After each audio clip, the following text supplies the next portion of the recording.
Radio J. 14h-15h, le grand journal. Eva Soto. Samuel Lejoyeux, bonjour. Bonjour Eva. Vous êtes le président de l'Union des étudiants juifs de France. Merci d'être avec nous en studio cet après-midi. Le contexte actuel de radicalisation du débat public touche aussi les universités qui sont le reflet de la vie politique française. Vie politique qui a vu la montée en flèche de l'extrême droite puisque le Rassemblement national détient désormais plus de 80 sièges à l'Assemblée nationale.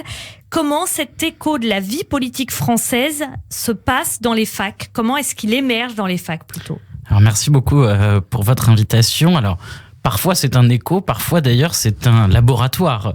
À l'inverse, effectivement, aujourd'hui dans les universités, on voit un peu la même chose que dans la vie politique plus générale, c'est-à-dire une surreprésentation, une montée des extrêmes des deux côtés. Alors, du côté de l'extrême gauche, j'ai envie de dire que c'est quelque chose d'assez classique dans les universités, avec les problèmes que l'on connaît, et en particulier sur les questions d'antisémitisme et de haine d'Israël.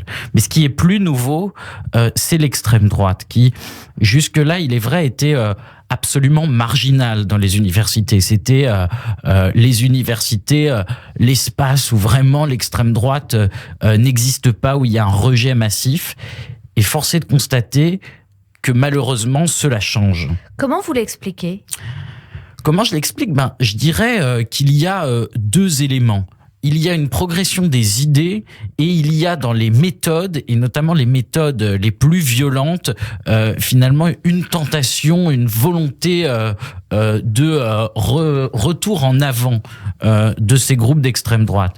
Quand je parle des idées, je parle de la cocarde en particulier, le syndicat plus ou moins encravaté, très lié au Rassemblement national, d'où vient d'ailleurs Jordan Bardella, qui l'a présidé il n'y a pas si longtemps que ça finalement.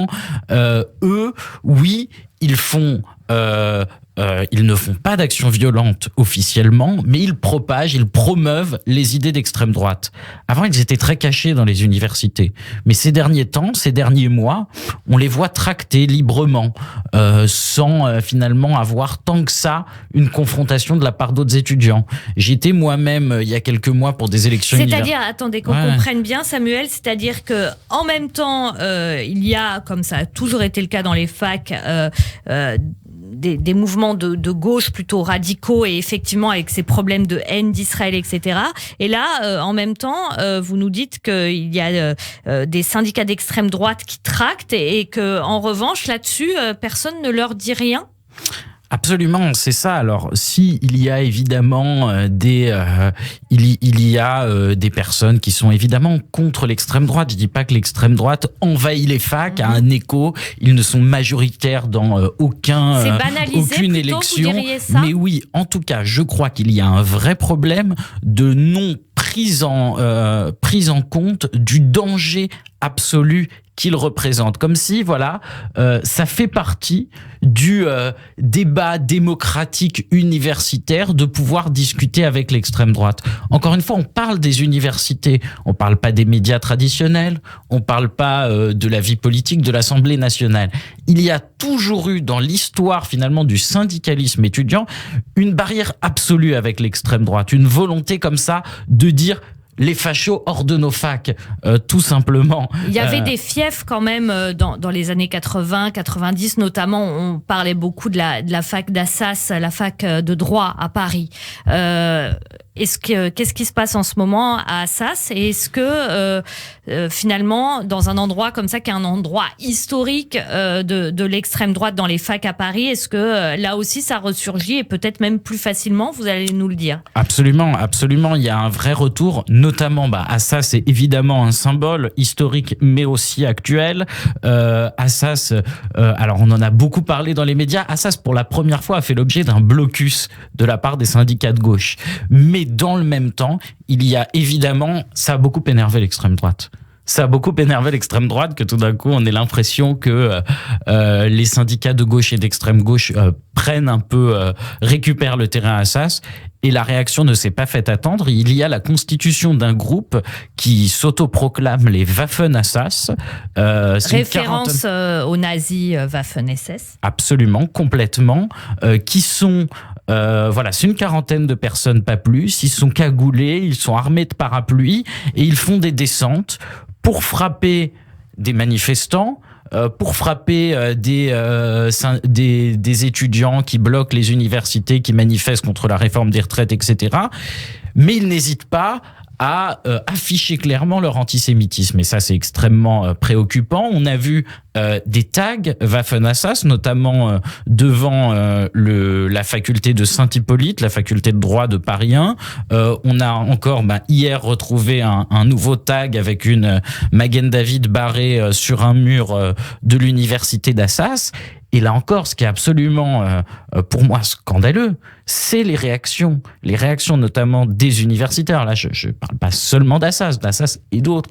On condamne les violences, on condamne la haine de façon générale, mais j'ai l'impression qu'aujourd'hui, à l'université, dire on condamne la violence d'extrême droite, on condamne les idées d'extrême droite, c'est quelque chose qui serait impossible à dire. Moi, je l'affirme, je pense que l'université, c'est un lieu de valeur, c'est un lieu où on peut venir sans être jugé pour ce qu'on est. Il y en a peu aujourd'hui dans la société, et l'université ne doit pas être gagnée elle aussi par ces idées, cette xénophobie, ce culte de l'identité nationale pure, toutes ces choses-là qui font le danger de l'extrême droite.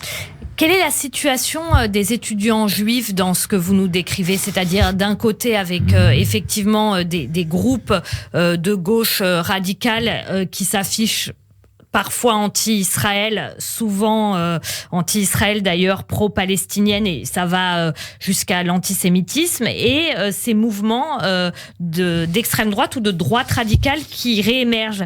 Comment on vit quand on est étudiant juif un peu au milieu de tout ça, et puis la réforme des retraites, les blocages, etc. On est souvent pris entre deux feux. Parce que oui, le danger de l'extrême gauche, il est toujours là. On voit, il y a encore des universités. On parle de Toulouse notamment. Je crois qu'il y a eu au moins 4 ou 5 conférences BDS depuis le début de l'année, sans que rien ne soit fait. L'extrême gauche continue à propager cette haine d'Israël. Les étudiants juifs, leur problème au quotidien, c'est qu'effectivement, ils sont sans cesse renvoyés à la question d'Israël à chaque fois qu'ils s'affichent en tant que juifs. C'est ça aujourd'hui, être un étudiant juif.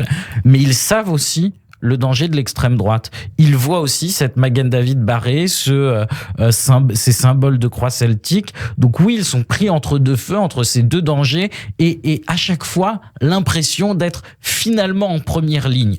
Les premiers à être victimes et les premiers à s'en rendre compte aussi. Et donc ça, c'est très compliqué. Il y a une nécessité de mener ces deux combats en même temps. Force est de constater que depuis le début des mobilisations étudiantes contre les réformes des retraites, de tous les blocages, les manifestations, etc., dans le monde étudiant, on n'a pas vu, ou presque, de dérapage de la part des syndicats. Contrairement à ce qui a pu se passer dans les manifs anti-vax, les gilets jaunes, et même si on remonte à l'époque de la Commune libre de Tolbiac, il y a eu des choses de la part de l'extrême gauche dans le cadre de mobilisations extrêmement violentes. C'est pas le cas en ce moment, et tant mieux. Et là, aujourd'hui, il y a un danger qui vient de l'extrême droite, qui va aussi à l'encontre de ces mobilisations. Mais pour autant, on sait très bien que l'extrême gauche reste un danger également à cause de cette haine d'Israël. Donc, il y a vraiment ce sentiment d'être pris entre deux feux. Ce sentiment d'être pris entre deux feux, j'ai envie de vous demander aussi comment il se manifeste en quelque sorte quand on est étudiant juif et qu'on a envie de s'engager en dehors aussi du milieu étudiant juif, puisque la fac, c'est aussi l'occasion de rencontrer des gens qui ont des origines sociales différentes, qui ont des origines religieuses, ethniques, etc. différentes. Comment ça se passe ? Évidemment, je suis président de l'UEJF, je promeus l'engagement, alors, en particulier à l'UEJF, mais il y a d'ailleurs à l'UEJF, mais des étudiants juifs en général, qui sont engagés dans différentes associations. Je crois qu'il y a une fibre de l'engagement. En tant que juif, je crois que on a quand même un appel à l'engagement. On sait bien que finalement cette action collective en faveur d'un objectif commun d'améliorer la société. Alors ça peut être sur une série de thèmes sociaux, écologiques, féministes, de gauche, de droite, n'importe où. Mais je crois qu'il y a une force de l'engagement chez les juifs. Elle continue finalement à exister. À l'UEJF en premier lieu, évidemment. J'appelle d'abord les étudiants juifs à s'engager à l'UEJF, mais à s'engager de façon générale, évidemment. Et on a des gens qui sont engagés dans une série d'autres associations.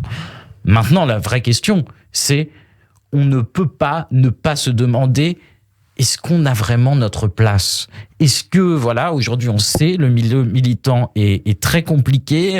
Est-ce que vous avez vraiment votre place ? Je crois que...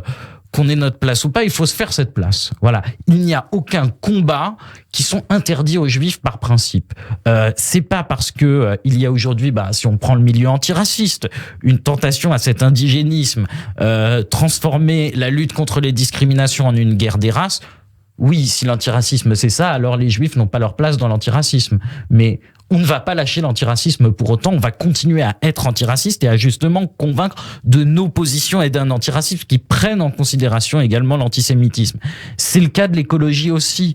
Il n'y a pas besoin d'être frénétiquement pro-palestinien et antisioniste pour défendre la planète à un moment. Donc oui, il faut aussi en tant que juif qu'on prenne ces combats-là. Le féminisme, c'est pareil, et l'ensemble des combats pour un monde meilleur, j'ai envie de dire. Merci beaucoup Samuel Lejoyeux, donc le président de l'Union des étudiants juifs de France, d'avoir été avec nous, d'avoir été notre invité dans ce grand journal. Merci, bonne fin de journée à vous. Chag Sameach. Chag Sameach, merci beaucoup Eva.